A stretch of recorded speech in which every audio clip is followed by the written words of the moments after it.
You did? So there was a question, Alba Skylar. So there's apparently a study that says people lose 6 grams or something like that when they die.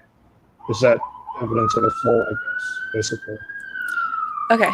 So I'd heard this before, and so it rang a bell, and I was able to find a reference to this, and it was actually 21 grams, not 6 grams. And it was a study published in 1907 by Duncan McDougall.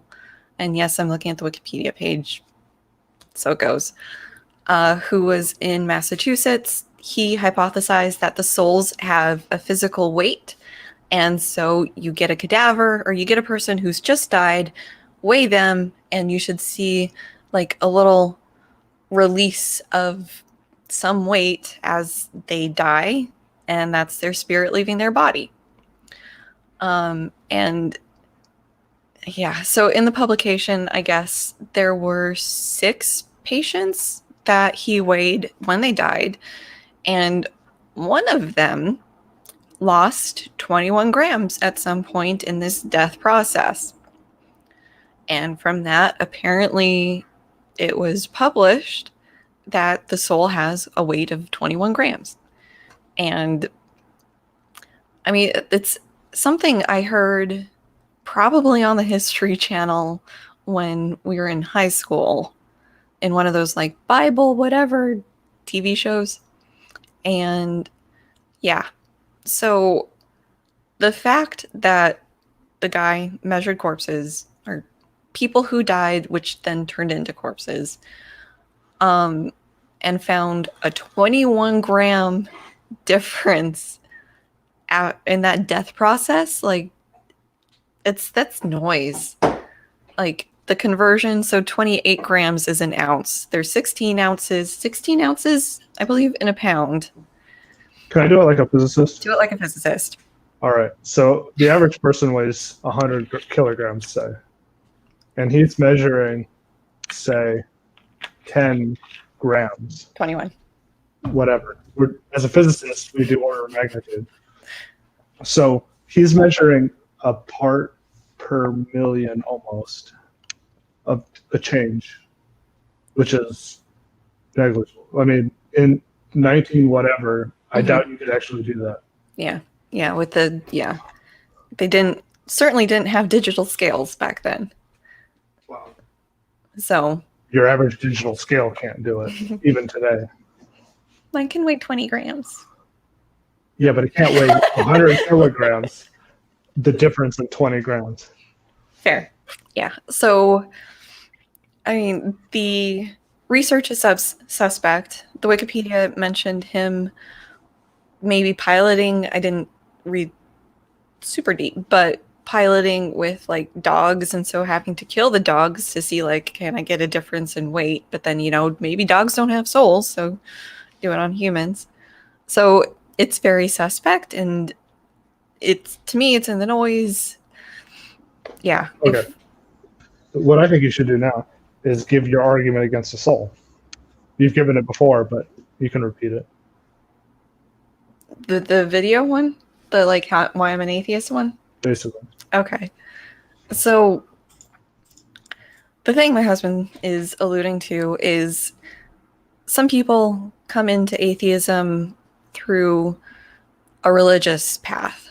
So they were raised religious, either like the hypocrisy, I can speak, of the church, or bad things that happen to them in the church, or just getting exposure to different beliefs. Hey, Meta. And yeah, so some people, their path to atheism is through religion and then kind of exposure to different ideas. And that definitely wasn't my path. I was raised Lutheran, technically, but we went on holidays, if that. A couple, like I was sick on Easter and then sick on Christmas. And so we just kind of stopped going after that. And I was perfectly happy because I didn't like going.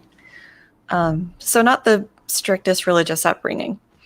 And I was still spiritual I like this idea of my consciousness living on after I died and not being dead, just not stopping existing. That's still something I'm not comfortable with. But the quote that sort of kept me invested for a long time was something about like some religious person and an atheist talking, and basically the atheist asked something about like, okay, so how are all these different religions talking about the same God potentially? And the religious person says something about like, imagine all of the people in the world's, or people representing the world's religions are standing in a ballroom, and there is a chandelier at the center of the ballroom. Everybody has a different perspective on that chandelier, but they're all seeing the same chandelier. And so that's sort of like an explanation for how like the Hindu, Christians, Norse, like all of these different groups over time have different understandings of this cosmic being that's responsible for stuff. And then, you know, the atheist or the agnostic are the ones who choose to look away. So that lasted me for a while. And even in undergrad, I was still sort of vaguely spiritual. But in grad school, sort of sitting down and thinking about all these experiments that I'd learned all the way from intro and really thinking about them and thinking about like my dad who died and basically was probably brain dead the first day he went into the hospital and then was on life support for like a week and a half after that. The realization that if he came out of that coma, he wouldn't have been the same person. Like his brain would have been horribly damaged because he was without oxygen for something like 20 minutes. He wouldn't have been my dad. And how do I cope with that? And also, the big example is like Phineas Gage, which we talk about in intro psych, railway worker, accident, he gets a metal rod through his brain and through the frontal lobe. And his personality changed after the accident. And this also happens sometimes for people who have strokes or aneurysms, where just part of like the frontal lobe is damaged and their personality changes. And so the thing I couldn't rectify is, okay, let's say I'm me. That's an easy example. I try to be a good person. I try to be considerate. I try to be kind and empathetic and all of these things. If I'm in a very bad car accident and my frontal lobe just bites it, there's a good chance that I wouldn't be a lot of these things. I might be more cruel. I might be more heartless towards other people. Like a lot of these things that are sort of core me would change. And the issue that ended up sort of breaking it for me is what does that mean for the soul, especially in like a Christian sense, where you live a good life, you go to heaven, you live a mean, bad life, you go to hell.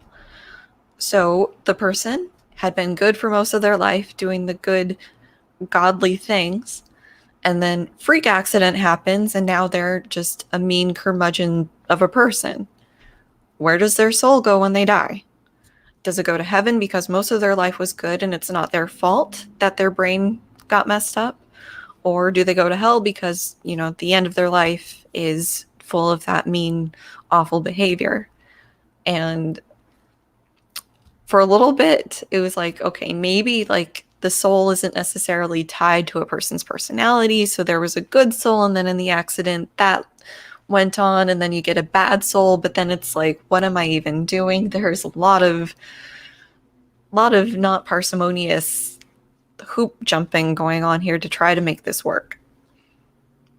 So I ended up settling on a very materialist, monist perspective where, you know, our consciousness is part of our brain, and maybe there's some weird epiphenomenon thing that is giving rise to consciousness, but it's part of the brain. You need the brain to have consciousness. No brain, no consciousness. And because of that, no soul. Was that the rambly, not edited version of that story. So yeah, that's how I would rate it.